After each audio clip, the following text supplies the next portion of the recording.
Bien, bien, nous voilà donc en enregistrement de ce webinaire avec Maître Frédéric Fournier, qui est un avocat très connu en France dans le monde de la franchise, euh, qui est enseignant, qui est membre du Collège des experts de la Fédération française de la franchise, que je connais depuis longtemps parce qu'on a collaboré dans plusieurs des entreprises que j'ai dirigées, animées ou clients. Et Maître Frédéric Fournier va nous parler d'une notion dont on ne parlait jamais il y a 20 ans. C'est, ou en tout cas, je m'en souviens pas, c'est le risque de déséquilibre significatif dans les contrats de franchise et les sanctions, les conséquences de ce déséquilibre. Donc, Frédéric, je te donne la parole. Merci beaucoup, Jean. Merci de ton introduction et bonjour à tous ceux qui participent à ce webinaire.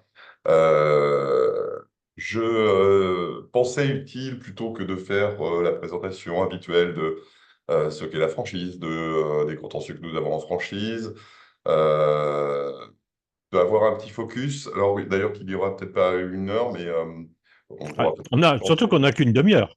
1 demi-heure d'ailleurs. Bon, alors ça va très bien alors. Et donc, on pourra peut-être échanger de toute façon sur les questions que vous aurez.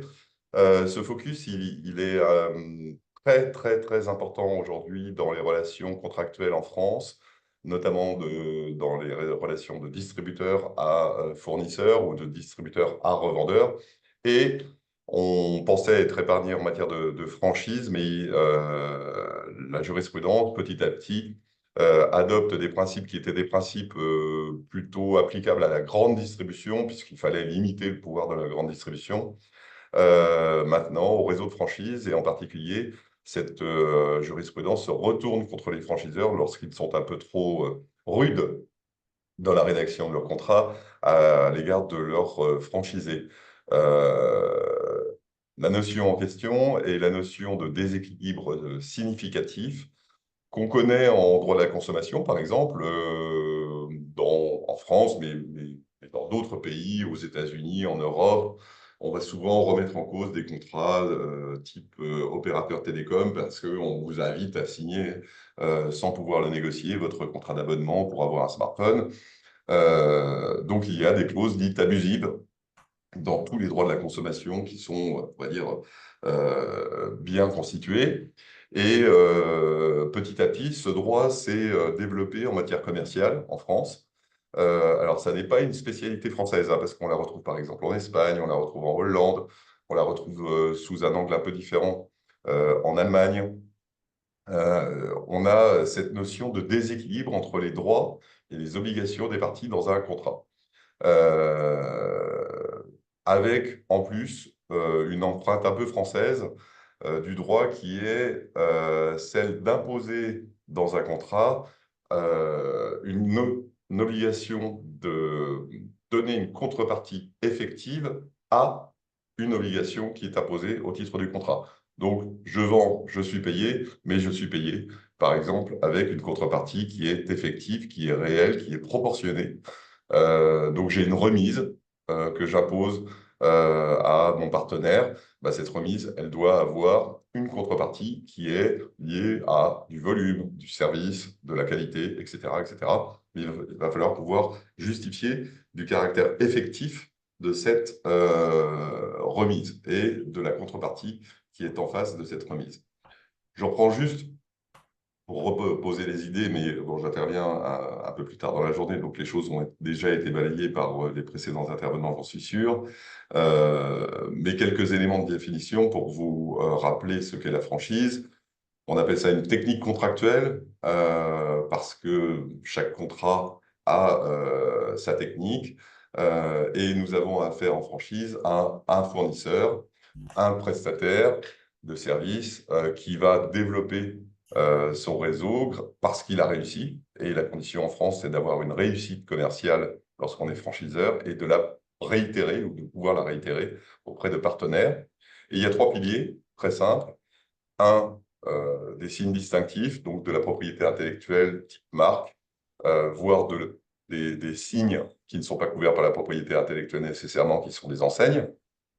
Ça veut dire qu'ils ne sont pas forcément enregistrés auprès de l'INPI ou de l'Office des marques. un savoir-faire que je transmets en tant que franchiseur, qu'il soit technique ou commercial, avec une définition en France qui est de plus en plus large. Je dirais qu'il y a deux critères pour faire très synthétique. Un, est-ce que votre savoir-faire existe? Oui, il existe parce qu'il est mis en œuvre et que les entreprises partenaires réussissent. Bon, bah, ça veut dire qu'il y a quelque chose. On n'est pas obligé d'aller expliquer véritablement ce qu'est le savoir-faire. Et puis, le deuxième élément qui est utilisé aussi par la jurisprudence, c'est non pas un savoir-faire avec des méthodes, des cahiers, des bibles, des papiers, des fichiers, des Google Drive, etc., mais c'est une notion de savoir-faire, savoir bien vendre et puis savoir bien acheter pour ce qui est du franchiseur. Puis dernier point, l'assistance commerciale et technique. Et ce qui est intéressant, c'est que le droit français a abordé le droit de la franchise par l'angle du droit de la concurrence. Pourquoi? Parce que c'est un contrat extrêmement contraignant. Extrêmement contraignant pour le partenaire franchisé. Vous avez tous lu des contrats de franchise hein, qui vont, alors pour les plus simples, de 10 pages à 300 pages en matière de franchise, avec des contraintes, avec des obligations d'appliquer des règles sur l'exclusivité territoriale, sur l'exclusivité de clientèle, sur les ventes hors territoire, sur les ventes intra-territoire, sur l'utilisation des marques, sur l'utilisation d'Internet, l'utilisation des réseaux sociaux, etc., etc., etc., etc. Avec aussi, dans ces contrats, puisqu'on veut imposer la mise en œuvre de son concept franchisé, des pénalités. Et on voit nombre de contrats qui sont truffés de pénalités dans tous les sens, quelquefois totalement excessives, ce qui est un peu idiot, je le dis, mais c'est un avis tout à fait personnel en droit français, puisque lors qu'il y a une pénalité, le juge peut réviser cette pénalité et la ramener à 1 € s'il la considère excessive et il n'y a aucun critère qui est donné pour savoir ce qui est excessif ou non. Donc c'est à l'appréciation du tribunal. On a donc abordé ce contrat sous l'angle du droit de la concurrence parce qu'en effet, il limitait la liberté du franchisé sur le marché et ce faisant, il entravait évidemment la concurrence. Pourquoi? Parce que tout intervenant ne peut pas être franchisé, ne peut donc pas distribuer les produits du franchiseur ou les services du franchiseur et se trouve contraint dans un cadre juridique assez sévère et rigoureux. Le droit de la concurrence a validé cette opération juridique au motif très simple que, et là vous l'avez en deuxième bullet point, il s'agit du meilleur exemple de communication du savoir-faire à l'acheteur et surtout, je n'ai pas repris le texte, hein, mais qui est ancien et qui est repris tous les 10 ans. Là, le premier texte est un texte de 2000, voire même de jurisprudence de 1986, mais on a un règlement 2010, on a un règlement 2021 qui est un règlement européen qui reprend exactement les mêmes choses, hein. Donc ça, c'est de l'archéologie, mais toujours applicable en droit.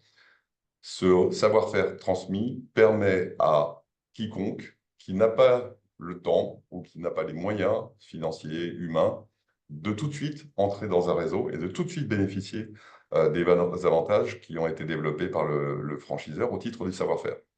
C'est ce qui vient racheter finalement toutes les contraintes qu'on vient poser aux franchisés.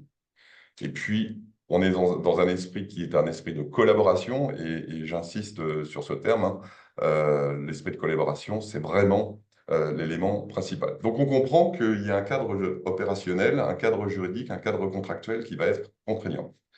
Et d'ailleurs, cette contrainte est uniquement rachetée par la transmission du savoir-faire, à telle enseigne que quand on parle de franchise, on est obligé de se référer à des textes en droit européen qui sont un règlement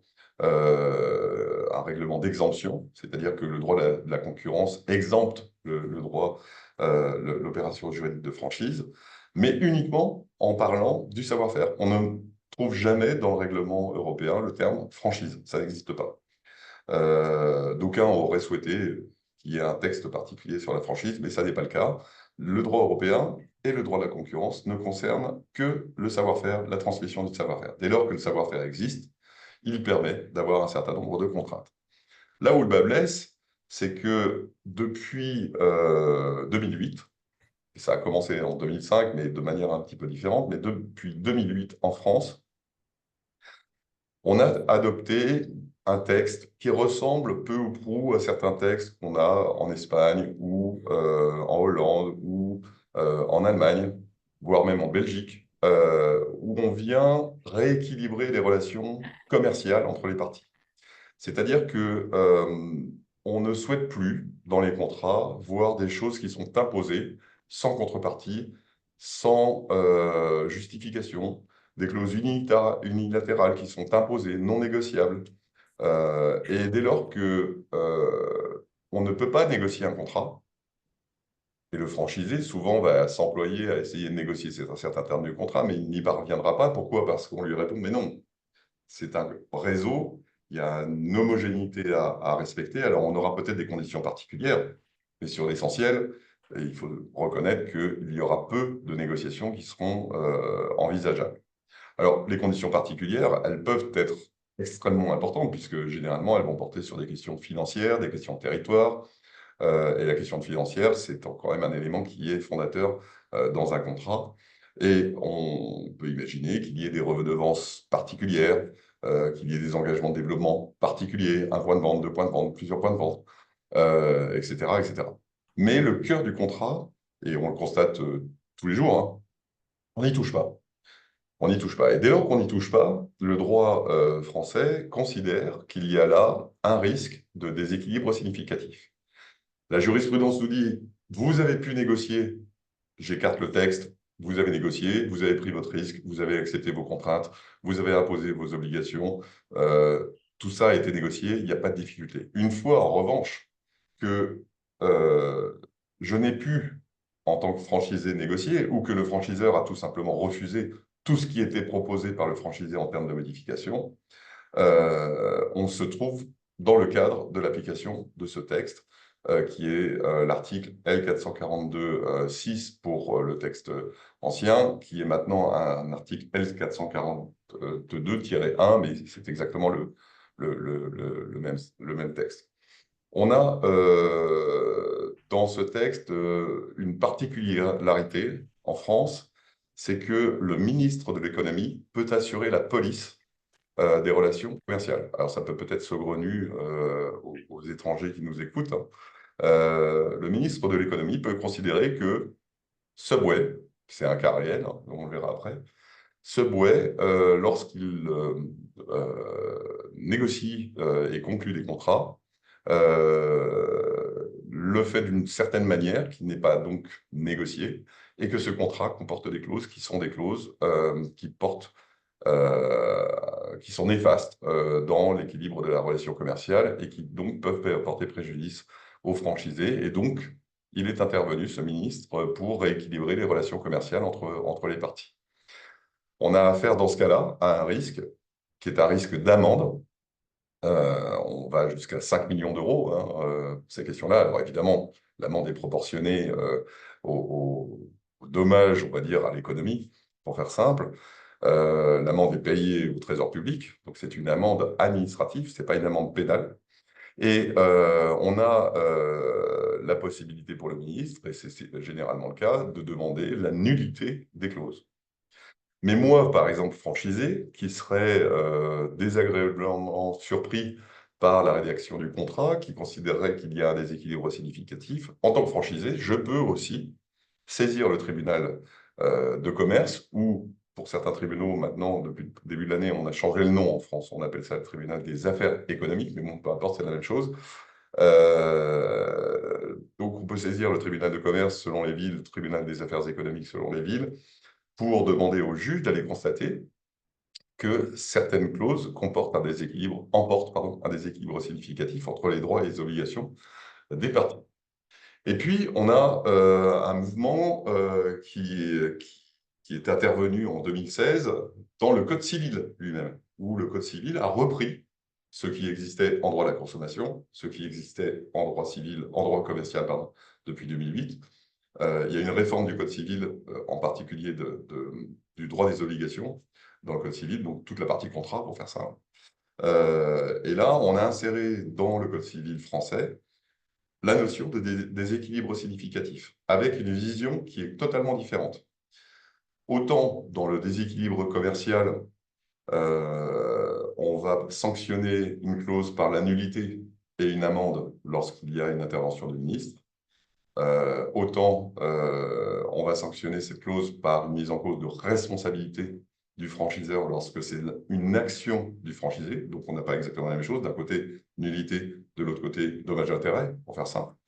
Donc, ça, c'est la partie commerciale. Mais en droit civil, il n'y a plus d'intervention du ministre, mais toute partie a un contrat qui estime que son contrat est significativement déséquilibré ou déséquilibré pour une part, c'est-à-dire clause à clause, va pouvoir saisir le tribunal, cette fois civil, pour demander la nullité des clauses. Donc on a vraiment trois régimes qui sont un peu différents, mais qui ont tous le même fondement.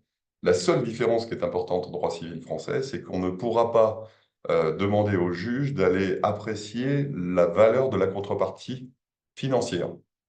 Le juge commercial, lui, peut le faire, mais pas le juge civil. Le juge civil va juste vérifier que les clauses ne sont pas déséquilibrées de manière significative, mais il ne viendra pas intervenir sur les questions de déséquilibre financier. Est-ce que l'avantage financier, la rémunération, la remise, la RFA, enfin, la rémunération de service, est proportionnée ou non à ce qui est réalisé par le fournisseur de ce produit ou de ce service. Donc on a aujourd'hui un cadre juridique qui est important. Euh, et ce qui est cocasse, on va dire comme ça, c'est qu'on n'a jamais voulu, lorsque on a créé ce concept de déséquilibre significatif en France en 2008, on n'a jamais voulu qu'il s'applique à tous les contrats commerciaux. C'était uniquement fait pour limiter le pouvoir de centrales d'achat de grande distribution, les Auchan, Leclerc, Carrefour, Système U, dans leurs négociations. C'était pour limiter leur pouvoir d'achat, de puissance d'achat, par rapport aux fournisseurs qui se retrouvaient souvent démunis par rapport à des contrats qu'ils ne pouvaient jamais négocier et des conditions évidemment commerciales qu'ils ne pouvaient jamais négocier, ou à la marge. Mais ce truc existe aujourd'hui partout. Ça a été beaucoup plus loin que ce qui était prévu au départ, puisque au départ, on devait voir s'il y avait une contrepartie proportionnée à une obligation, s'il y avait une contrepartie effective, parce qu'il est vrai que dans le monde de la grande distribution, quelquefois, on imposait des services, par exemple de présentation de produits, de tête de gondole, d'affichage, à des fournisseurs, en leur disant, vous allez me rémunérer pour que je fasse ça. Le fournisseur n'en avait pas forcément besoin, mais bon, il l'acceptait et puis il payait pour ça. Et puis bah, le distributeur, tranquillement, oubliait qu'il avait une obligation. Donc on avait quelquefois des services qui étaient totalement fictifs, mais avec des rémunérations qui ne l'étaient pas.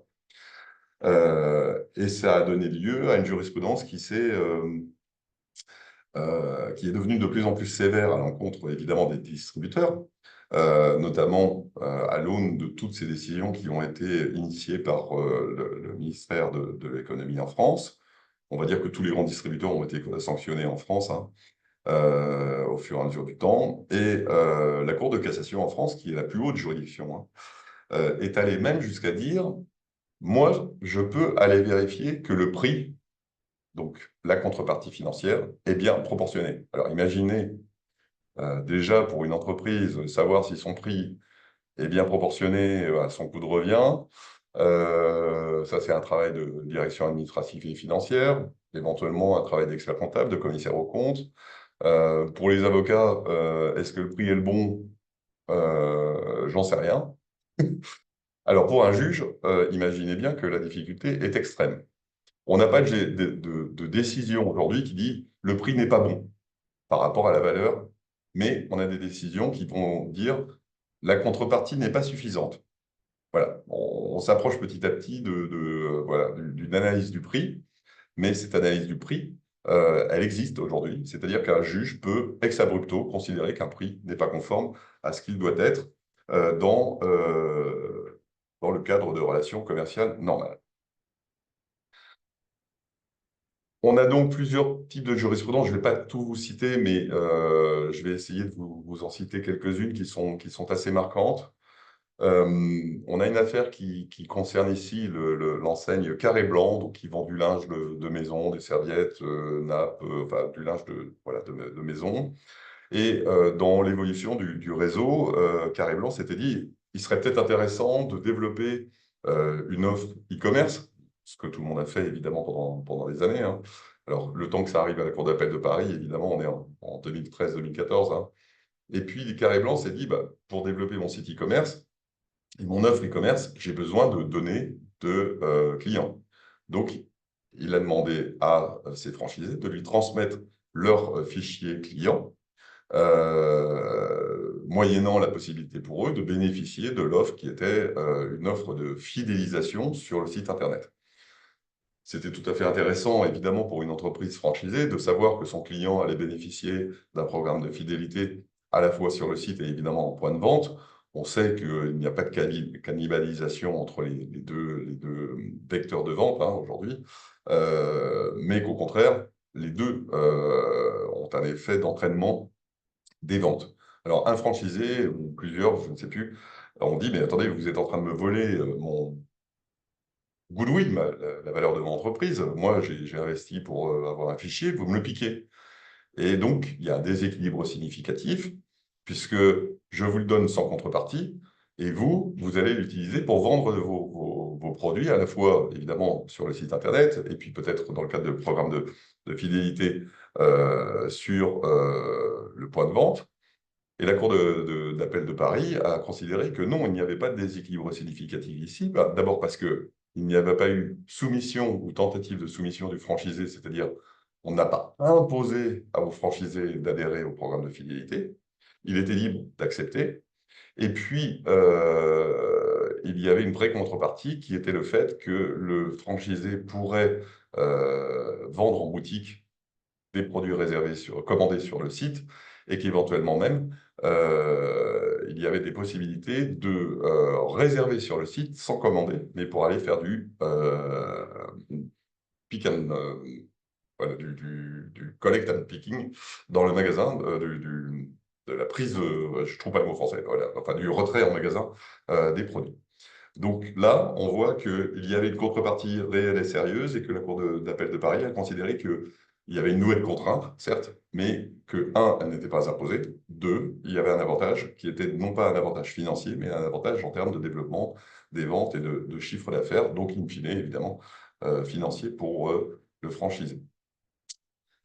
Tout ça a commencé en 2016, lorsque la DGCCRF, qui est l'administration française de contrôle on va dire de la concurrence et de la consommation, hein, donc des bonnes règles et des bonnes pratiques entre des fournisseurs, des distributeurs, des partenaires commerciaux, des franchiseurs et des franchisés, cette DGCCRF a considéré qu'il était intéressant de regarder ce qui se passait dans le domaine de la restauration rapide. On parlait tout à l'heure de Subway.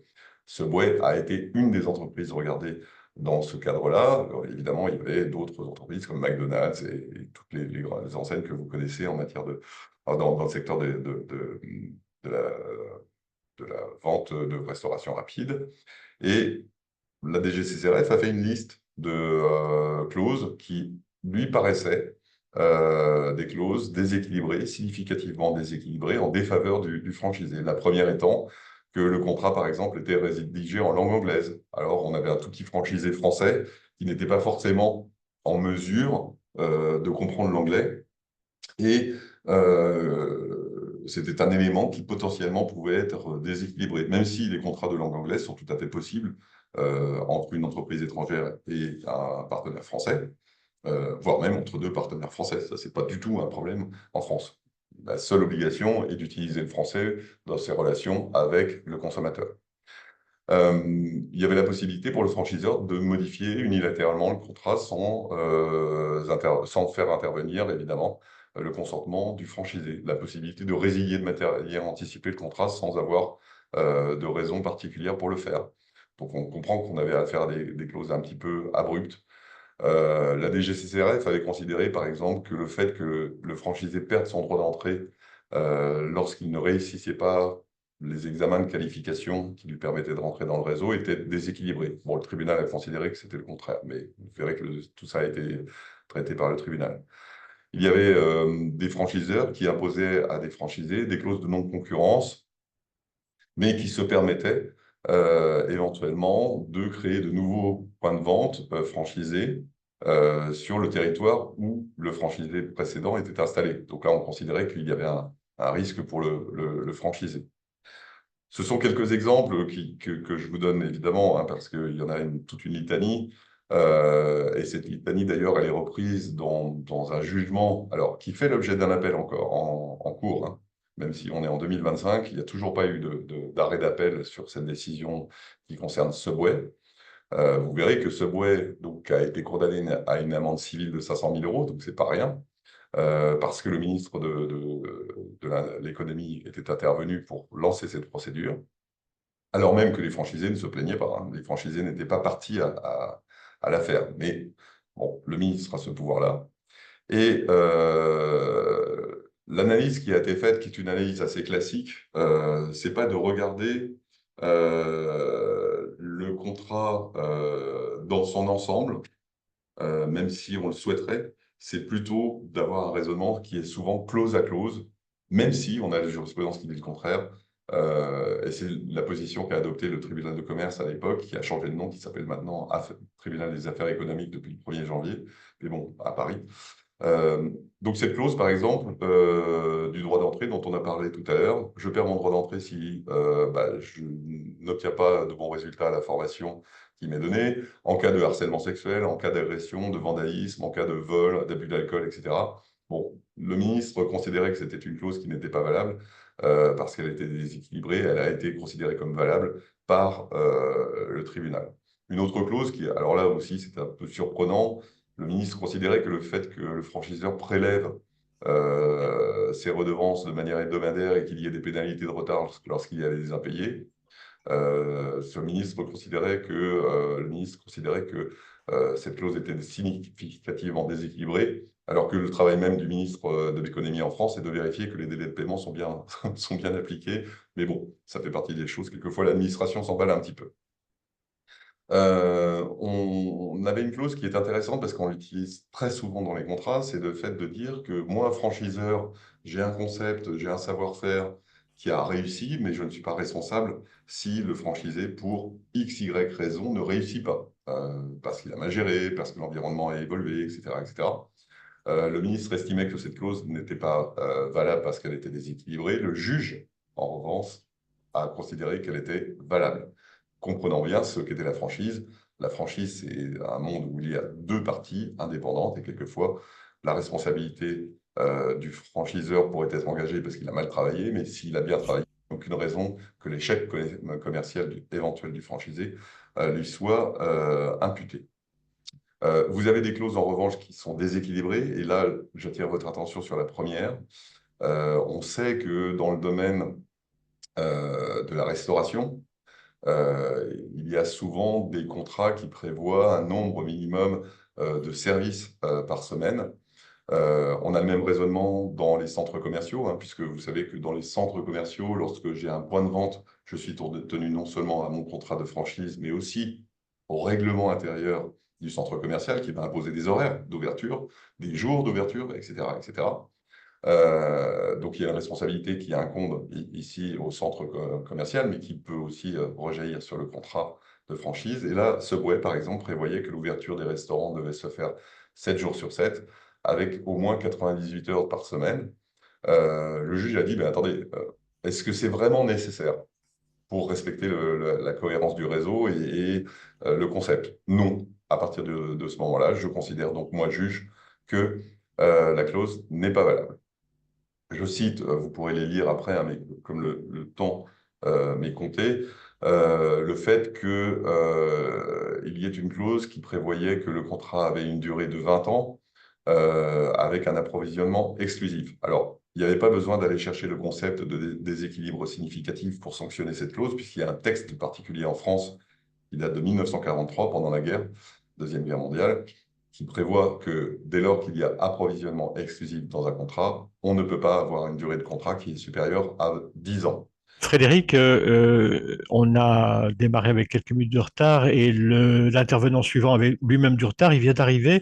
Donc, si tu D'accord, peux j'ai clore presque, en 5 minutes maximum, voilà, j'ai presque hein, terminé. c'est bien.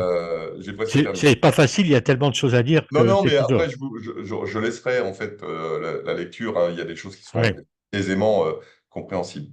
Je cite deux points encore dans l'affaire Subway qui sont intéressants. Puisque c'est un contrat anglo-saxon, très souvent, on va viser, en cas de résiliation possible, le fait que le partenaire devienne insolvable. Pas qu'il ne paye pas, mais qu'il devienne insolvable, ce qui était différent. Le juge français ne connaît pas ce type de concept et ce type de clause, et donc a considéré que la notion d'insolvabilité était trop évanescente pour pouvoir être valable. Donc, c'est toute l'importance d'utiliser des avocats locaux, hein. Moi, quand je vais à l'étranger pour un client, bah, j'utilise des avocats locaux parce qu'il y a des problèmes, en effet, de terminologie, mais aussi de culture qui font qu'il faut adapter les contrats. Et puis une clause qui est intéressante, c'est que à la fin, il y avait un arbitrage qui était prévu dans les contrats Subway, un arbitrage à New York, évidemment en langue anglaise. Et là, on a considéré que c'était trop compliqué pour un petit restaurant français d'aller, même si c'était pas cher, hein, l'arbitrage c'est 800 € dans ce cas-là, enfin 800 $. Le centre d'arbitrage est reconnu dans le monde entier, mais bon, ça remettait en cause éventuellement les choses. Je finis par deux exemples qui sont intéressants, puisque bon, je parlais de Subway beaucoup, mais il y a un autre cas qui est le cas de Domino's Pizza, qui avait racheté un réseau qui s'appelle Framan Pizza ou Speed Pizza, Sprint Pizza. Et il y a deux clauses principalement qui ont été mises en cause. La clause d'approvisionnement exclusif auprès d'une centrale et d'une société du groupe. Et là, le juge a considéré qu'on allait trop loin dans les contraintes parce que, en fait, ceci, et c'est un cas particulier, hein, ce n'est pas un cas général, permettait en fait au groupe franchiseur de gagner énormément d'argent sur des marges excessives pour l'approvisionnement des produits que devait prendre auprès de lui le franchisé. Donc, un critère qui est un critère économique. Vous gagnez trop d'argent, vous imposez un approvisionnement exclusif. Tout ça fait que vous ne devez pas imposer cette clause. Et puis, autre clause, une clause de stock minimum. Et le stock minimum, là aussi, était couplé à cette obligation d'approvisionnement exclusif, c'est-à-dire que quel que soit le besoin du restaurant, il fallait un certain stock minimum. Donc tout ça a été déconnecté d'une réalité économique particulière. Et je finis par un point qui est un point important maintenant en droit français. Il n'est pas nouveau, hein. Il est très ancien, mais il est vu aujourd'hui sous cet angle du déséquilibre significatif, à savoir ce qu'on appelle l'intuitu personae. En bon français, ça veut dire je vous choisis pour vos qualités essentielles, vous me choisissez pour mes qualités essentielles, et je veux que vous restiez dans mon contrat comme partenaire, comme gérant, actionnaire, comme entreprise partenaire, etc., etc. On a longtemps considéré que le franchisé choisissait son franchiseur et que donc l'intuitu personae allait dans un sens.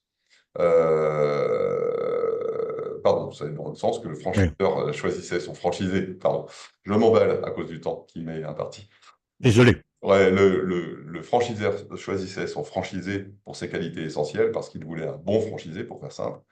Et la jurisprudence, depuis longtemps, confirmée par cette décision en 2022, vient dire, ah non, les deux se choisissent. Donc si l'un est mauvais ou si l'un manque des qualités qui sont essentielles, eh bien le franchisé pourra dire, vous franchiseur, vous n'avez plus les qualités que j'attendais de vous quand j'ai signé le contrat, donc je vous quitte légitimement, et inversement bien sûr, puisque c'était le cas jusqu'à maintenant.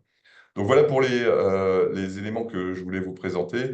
Je finis, Jean, si tu le permets, par 3 ou 4 points. Attends, Un, juste avant l'intuitu oui, personnel, ce que tu as dit n'est entre guillemets valable que si dans le contrat il y a une clause d'intuitu oui, personnel. oui, tout à Hein, fait, c'est pas tout à fait. systématique. Le franchisé peut pas partir et le franchiseur ne peut pas arrêter comme Quand il ça veut. Non, non, non, si non, c'est pas voilà. Pardon. quand ils veulent. Vas-y, Généralement, ces vas-y. clauses-là, ces clauses-là sont utiles pour ce qu'on appelle les droits de préemption, les clauses de Ouais. non-concurrence, etc.